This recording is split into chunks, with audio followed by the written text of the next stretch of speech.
Et salut tout le monde, j'espère vraiment que vous allez bien, moi ça va super, ça faisait très longtemps, je voulais changer un peu du suivi d'élevage que je fais quotidiennement, les mercredis, le nourrissage, les petites expériences, des choses comme ça. Aujourd'hui je vais vous parler donc d'une espèce que je vais présenter, ça faisait vraiment longtemps comme je vous l'avais dit que je n'ai pas présenté de nouvelles espèces de fourmis sur la chaîne. Alors je profite de ce petit mercredi à 14 h pour vous sortir cette petite vidéo. Aujourd'hui, je vais vous parler de l'Aperniatos venator. Putain, j'espère que je le prononce bien parce que à chaque fois, déjà, je galère avec le français, j'ai du mal à m'exprimer. Si en plus de ça, des mots comme ça, c'est impossible pour moi. Comprenez-le bien. C'est une espèce de fourmi qui vit en Inde, Malaisie, Chine, Thaïlande, Bangladesh. Les endroits comme ça. S'il faut, il y a d'autres endroits, mais d'après les recherches que j'ai fait, j'ai trouvé que ces endroits-là, c'est déjà pas mal. Alors, c'est une espèce de la sous-famille des ponérines, qui sont pour moi des fourmis, donc très évoluées. Elles font, alors, la reine et les ouvrières font plus ou moins la même taille, entre 14 et 16 mm. Ça fait plus ou moins 1 cm et demi. Il y a la reine qui sert strictement à rien, elle décide de rien. En fait, c'est pas qu'elle sert à rien, elle décide de rien. On a l'habitude de l'appeler reine.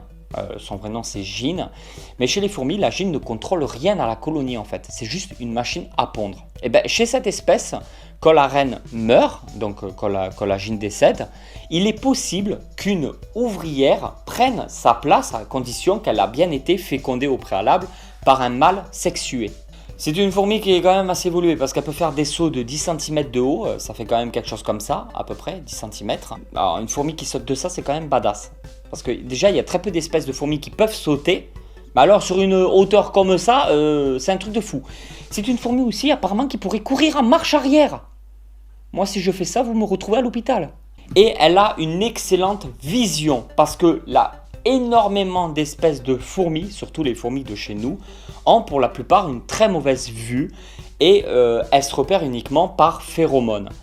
C'est la petite odeur d'une fourmi à l'autre qui passe. Il faudrait que je fasse une vidéo sur les phéromones un jour, mais dès que je pars un peu dans le scientifique, vous êtes beaucoup moins intéressés. Donc il va falloir que je travaille là-dessus ou que je me mette en partenariat peut-être avec un autre vidéaste sur YouTube qui est beaucoup plus dans le côté scientifique, ça peut être très intéressant. Alors c'est une espèce qui est principalement insectivore et elles sont de très bonnes chasseuses. Les colonies ne présentent pas beaucoup d'individus par rapport à d'autres espèces et quelque part heureusement, nous sommes de l'ordre de 200 à 400 ouvrières, peut-être 500 maximum.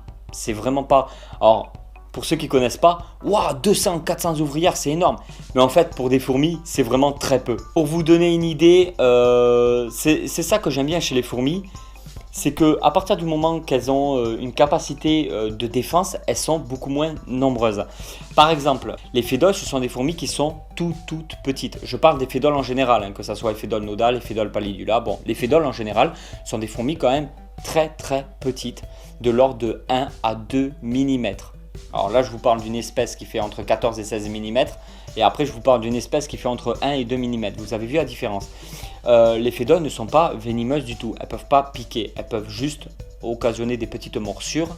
Mais vu la taille de la fourmi, la morsure, elle ne vous fait pas grand-chose, quoi.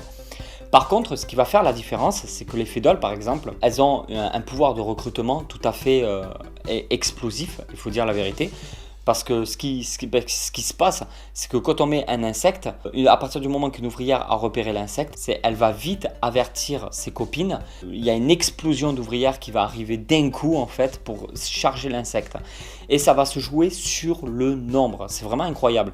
C'est-à-dire que les fédoles, on part sur 100 000 ouvrières, peut-être 200 000, peut-être 250 000 ouvrières dans une colonie. Alors même si elles sont toutes petites, elles sont tellement nombreuses qu'elles font largement l'affaire. Et il y a toujours un pourcentage de perte qui peut être occasionné. C'est-à-dire que s'il y a un gros grillon, de 3 cm, je ne sais pas trop combien ça fait un grillon, mais au moins 2-3 cm, sur les gros grillons d'échange, ou pas, sur une fédole pallidula de 1 à 2 mm, elle va se faire démonter. Par contre, s'il y a 10 000 ouvrières qui se foutent sur le grillon, il n'a aucune chance. Il arrivera à en tuer, mais il n'aura aucune chance de survie. Et c'est là en fait que tout se joue. C'est qu'il y a des espèces qui n'ont pas un grand moyen de défense. Elles ne peuvent pas forcément piquer. Si elles mordent, ça ne fait pas grand chose. Elles sont toutes petites, donc très fragiles. Mais par contre, ça se joue sur le nombre d'ouvrières. Et il y a d'autres espèces, comme chez les ponérines par exemple, qui peuvent se défendre avec des morsures qui font beaucoup plus mal, des piqûres extrêmement douloureuses. et du coup elles se retrouvent beaucoup moins nombreuses parce qu'elles n'ont pas forcément besoin d'être hyper nombreuses pour pouvoir se défendre et attaquer des proies. C'est-à-dire qu'une ponérine, par exemple la Paraponera clavata, qui est la fourmi balle de fusil, elle est énorme. Sa morsure, sa piqûre, et vraiment la douleur est très impressionnante. À ce qui paraît, c'est très violent, une douleur de Paraponera clavata. Et derrière, cette fourmi, quand elle va piquer, à elle toute seule en fait, elle peut s'attaquer à un grillon et lui démonter sa gueule. Ouais. Mais par contre, elles vont être beaucoup moins nombreuses dans une colonie. Alors c'est toujours plus ou moins équitable, je pense. On part sur une colonie de 250 000 ouvrières avec aucun gros système de défense, mis à part leur nombre.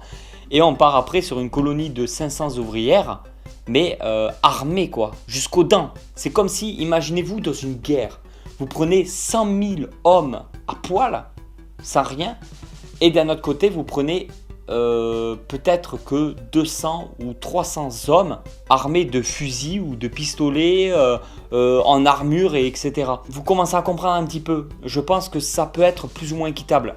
Dites-moi, et ça va faire partie de la question du jour, dites-moi directement en commentaire ce que vous en pensez. Si vraiment pour vous c'est équitable ou non. Si pour vous, 100 000 hommes à poil serait largement supérieur à 200 ou 300 hommes armés. Je sais pas trop. Voilà.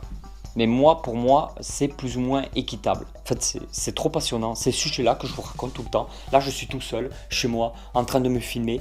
Mais franchement, je pars sur des sujets qui me passionnent à fond. Et j'ai qu'une envie, c'est couper la caméra et refaire des recherches parce que franchement, c'est trop bien. Ben voilà tout le monde, j'espère vraiment que cette petite vidéo vous a plu. Ça change totalement de ce que je vous propose d'habitude le mercredi à 14 h. Ne vous inquiétez pas, ceux qui n'ont pas trop aimé la vidéo. Mercredi prochain, il y a une autre vidéo, elle sera tout à fait différente. Je ne vais pas faire que des vidéos de présentation comme ça le mercredi, sachant qu'il n'y a qu'une seule vidéo fourmi la semaine et c'est le mercredi. Que les reptiles, il y en a vraiment plusieurs dans la semaine, on part vraiment sur plein de trucs. Mais les fourmis, par contre, je reste que sur une seule vidéo. C'est des vidéos qui marchent pas beaucoup, qui font pas beaucoup de vues, c'est sûr, qui me demandent beaucoup de travail derrière, au montage, à la recherche, etc. Mais je sais que ça intéresse quand même une certaine communauté. Je sais que ça vous plaît. Alors ces gens-là, vous pouvez vous manifester. Manifestez-vous, soutenez la vidéo, laissez des commentaires, exprimez-vous, débattez. Ne vous tapez pas sur la gueule quand même. Je sais que ça fait plaisir à certains d'entre vous. Et même si sur le nombre d'abonnés, je fais beaucoup moins de vues sur ces vidéos-là et que ça me demande toujours du travail et je vous dis que c'est pas toujours facile, putain, on peut pas se priver de la petite vidéo du mercredi quand même. Rassurez-moi, on peut pas s'en priver. Et voilà tout le monde, j'espère vraiment que cette vidéo vous a plu. Si cette vidéo vous a plu, vous pouvez toujours la partager sur les réseaux sociaux, la soutenir de la façon qui vous semble être le mieux. Et je vous dis à très vite pour une nouvelle vidéo. Allez tout le monde, ciao ciao.